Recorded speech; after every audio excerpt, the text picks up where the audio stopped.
Tonight, a South St. Louis church where a woman claims 3 men held her captive and beat her is no longer condemned. Robert Townsend has been following this high-profile case from the very beginning, and new tonight, he has reaction from a church member. Robert.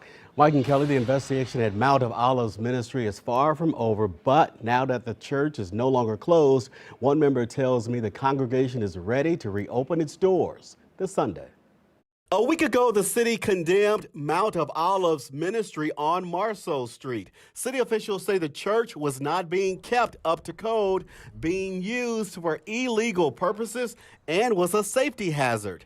As a result, all services had to immediately stop. When he was condemned, it was feel so bad. But now, Aneko Chambe and other members are relieved to hear the city has lifted the shutdown and the congregation can return to its church. I feel so happy, and I thank God. I was surprised how fast they were in and out. Pastor Arlie Singleton sold the church building to Mount of Olives 3 years ago. He was there when an inspector and 2 other city workers inspected the 2-level church Tuesday morning. They went through the foyer area, they marched through the sanctuary, they were looking at all of the exits to see if there was adequate ways to get in and out of the building. I don't think they found very much that was wrong. Singleton says inspectors found one exit sign inside the church needed a light bulb. He says they also thought an exit sign should be installed in another location inside the church.